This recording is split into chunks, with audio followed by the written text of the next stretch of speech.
अस्सलाम वालेकुम स्टूडेंट्स। अभी तक हम लोगों ने स्ट्रोक के अंदर एंटीरियर, मिडल और पोस्टीरियर सेरेब्रल आर्टरी सिंड्रोम्स पढ़ लिए।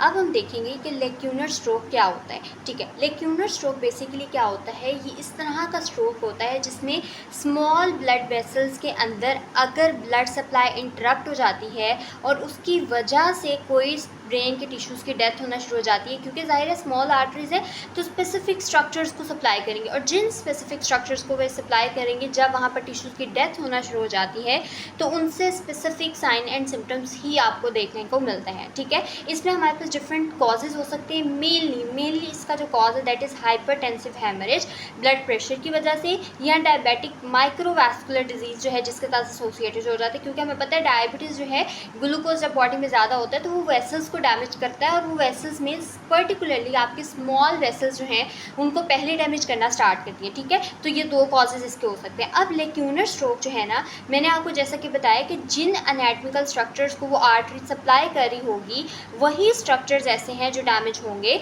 तो उसी से स्पेसिफिक आपको साइन एंड सिम्टम्स आएंगे। इसलिए कहते हैं that is consistent with the specific anatomical sites. ठीक हो गया।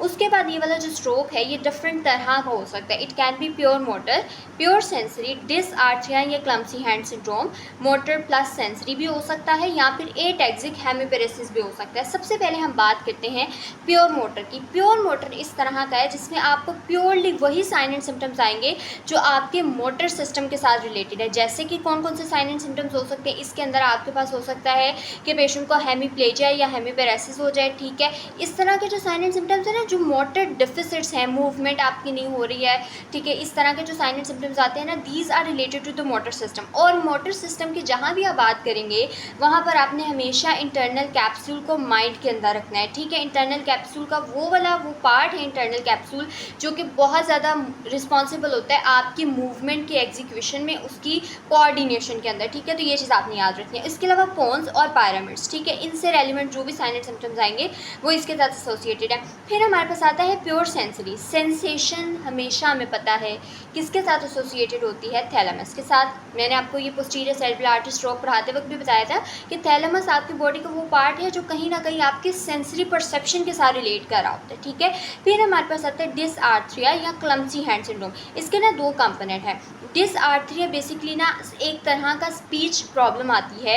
हमने पढ़ा हुआ है दो तरह की स्पीच प्रॉब्लम्स होती है, एक होता है एफेजिया और दूसरा होता है डिसआर्थरिया। ठीक है, जो डिसआर्थरिया होता है ना, इस तरह की प्रॉब्लम होती है जिसके अंदर आपकी वो वाले एरियाज जिन्होंने स्पीच की एग्जीक्यूशन करानी होती है वो वाले ख़राब होते हैं।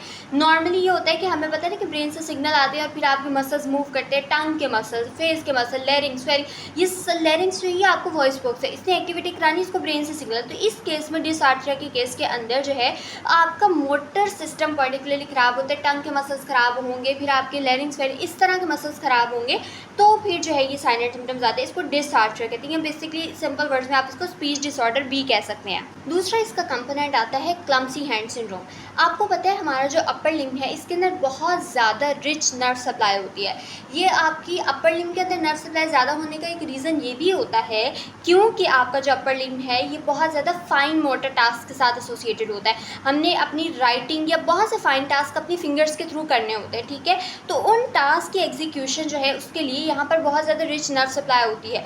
लेकिन आपने एक बात लाजमी याद रखनी है, जब भी क्लम्सी हैंड सिंड्रोम की बात करते हैं ना, इसके अंदर पेशेंट फाइन मोटर टास्क या लिखते वक्त उसका हाथ काम नहीं करेगा, वो ऊपर नीचे कहीं मूव को जो है वो चला जाएगा। इसी तरह वो कोई चीज़ को ग्रिप करने लगेगा वो नहीं कर पाएगा। उसकी हैंड्स की मूवमेंट ना बहुत ज़्यादा जर्की होंगी, वो किसी चीज़ को उठाने लगेगा वो ग्रिप भी नहीं कर पाएगा, उसके हाथ से वो चीज़ गिर जाएगी। ठीक है, ये सब चीज़ें क्लम्सी हैंड के अंदर आती है। ऑब्वियसली ये नेम भी इंडिकेट कर रहा है। ठीक है, उसके अलावा हमारे पास आता है मोटर और सेंसरी। ठीक है, मोटर और सेंसरी में मोटर वाले सिस्टम की आएंगे जिसमें हमारे पास मोटर साइन सिम्टम्स भी आएंगे और सेंसरी भी। हेमीप्रेसिस भी होगा और हेमीप्लेजिया भी हो सकता है, या फिर जो है वो पेशेंट को कोई ना कोई सेंसरी एबनॉर्मेलिटीज़ भी आ सकती है। ठीक है, अब इसके अंदर मोटर साइन एंड सिम्टम्स किसकी वजह से आएंगे, इंटरनल कैप्सूल की वजह से, और सेंसरी मेनली किसकी वजह से आएंगे, थैलेमस की वजह से आएंगे। फिर आता है एटैक्सिक हेमीपेरेसिस। एटैक्सिया जहाँ भी आता है तो हमारे जहन में एक स्ट्रक्चर आता है दैट इज सेरिबेलम, और एटैक्सिया से क्या मुराद होती है, एबनॉर्मल या इनकोऑर्डिनेटेड मूवमेंट्स। ठीक है, तो एटैक्सिक हेमीपेरेसिस आएगा, एक तो मूवमेंट आपकी इनकोऑर्डिनेटेड होगी, दूसरा एक साइड के मसल जो है वीकनेस होगी विद इनकोऑर्डिनेशन। ठीक है, बैलेंस पेशेंट अपना मेंटेन नहीं कर पाएगा। इसके अलावा पेशेंट कहता है कि पेशेंट समटाइम्स उसको sign and symptoms of dystonia भी होंगे। आपने एक बात याद रखनी है कि हमारे पास जो है हाइपरटोनिया होता है और हाइपोटोनिया होता है। जो आपका हाइपरटोनिया होता है इसमें टोन इंक्रीज, हाइपो के अंदर टोन कम।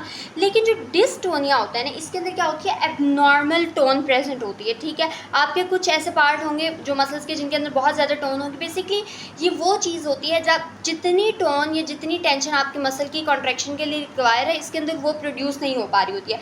डिस्टोनिया की ना एक बहुत कॉमन एग्जाम्पल उसने लिखी हुई है जिसके अंदर होती है, दैट इज़ हेमीबेलिस्मस। ठीक है, हेमीबेलिस्मस ना सब थैलेमस की वजह से होता है, बात आपने ये याद रखनी है। और ये जो इस तरह की मूवमेंट जिसमें ना आपके अपर एक्सट्रीमिटी की बहुत ज़्यादा वायलेंट और जर्की मूवमेंट्स आपको पेशेंट्स में देखने को मिलती हैं। ठीक है, तो ये कुछ इंपॉर्टेंट बातें थी लेक्यूनर स्ट्रोक की। ठीक है, लेक्यूनर स्ट्रोक जो है ना वो आपकी बुक में बिल्कुल इतना छोटा सा लिखा हुआ है। ठीक है, पहली बात है वो बताते हैं लेक्यूनर स्ट्रोक जो है स्मॉल वेसल्स की वजह से हो सकता है, सेरिब्रल वाइट मैटर के अंदर जो डीप पेनिट्रेटिंग आर्टरी होती है उनकी वजह से हो सकता है, हाइपरटेंसिव हेमरेज है, ये डायबिटिक वैस्कुलर डिजीज़ की वजह से हो सकता है, स्पेसिफिक एनाटॉमिकल साइन से रिलेट करता होता है, प्योर मोटर लेक्यूनर स्ट्रोक हो सकता है। इसकी वजह से उसने फिर हमें बताया कि ये हमारे पास प्योर सेंसरी, प्योर मोटर किसकी वजह से, इंटरनल कैप्सूल के पोस्टीरियर लिम्ब की वजह से, पोन्स की वजह से, पायरामिड्स की वजह से, प्योर सेंसरी किसकी वजह से है, हमारे पास थैलेमस की वजह से या थैलेमोकॉर्टिकल प्रोजेक्शन की वजह से, यानी वो वाले पैथवे जो आपके थैलेमस को आपके कॉर्टेक्स के साथ कनेक्ट कर रहे हैं। फिर इसके अलावा dysarthria clumsy hand syndrome हो सकता है जो पोन्स की वजह से होता है। पोन्स आपने इसमें याद रखना है कि बहुत ज़्यादा एक ऐसा स्ट्रक्चर होता है जो कि रिस्पॉन्सिबल होता है। पोन्स की वजह से आगे क्या होता है वो हम अगले वाले सिंड्रोम के अंदर भी देखते हैं। फिर हमारे पास आता है डिस्टोनिया, इन्वोलेटरी मूवमेंट्स आ रही होती हैं, प्योर मोटर और सेंसरी दोनों हो सकते हैं जिसमें इंटरनल कैप्सूल और थैलेमस इन्वॉल्व होता है। फिर यहाँ पर देखो कोरियोएथेटोसिस विद लेक्यूनर इन्फेक्शन ऑफ द प्यूटामेन और ग्लोबस पैलिडस और हेमीबेलिस्मस होगा, इसमें सब थैलेमस न्यूक्ली, ये बेसिकली सारे हमें पता है ना बेसल गैंग्लिया के न्यूक्लियाई होते हैं, तो उससे रेलिवेंट साइन सिम्टम। फिर वो कहता है कि हमारे पास कॉन्शियसनेस यहाँ पर ख़राब नहीं होती और लैंग्वेज के डिफिसिट्स आपको लेक्यूनर स्ट्रोक में नहीं जो है ना वो मिल रहे होते हैं, लेकिन आपको छोटे छोटे सारे मसले जो है इन पेशेंट्स के अंदर देखने को मिल रहे हैं। So this is all about lacunar stroke. In the next part we will be learning about vertebrobasilar artery syndrome.